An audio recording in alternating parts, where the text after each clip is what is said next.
Just over 12 years ago, a major economic collapse happened, similar to the one we are currently facing today. It was known as the Great Recession of 2008, and there was a housing meltdown.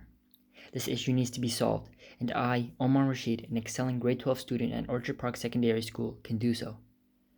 Now, between the years of 2008 and 2011, an insurance company known as AIG directly caused banks to go bankrupt and indirectly caused a housing and stock market meltdown, which ruined the whole economy in North America and the world.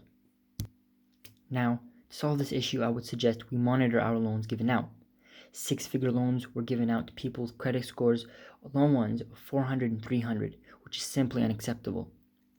We and the banks must stay ambitious and avoid being greedy, which allows the banks and economy in general to rely less on third-party sources.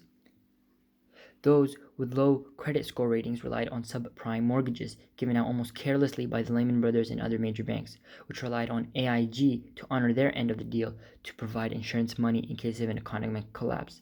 And because AIG performed financial alchemy, sold credit default swaps to fund the companies, and began relying heavily on statistical probabilities of the housing market not failing on their loans given out instead of having its own capital.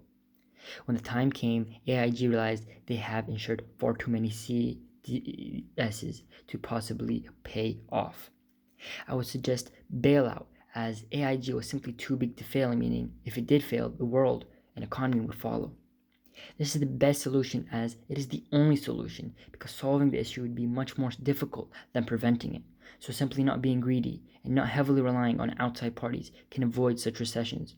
But if it does happen, then a government bailout of 182 billion US dollar must happen in order to prevent future economic crashes and strengthen economic stability. Thank you very much.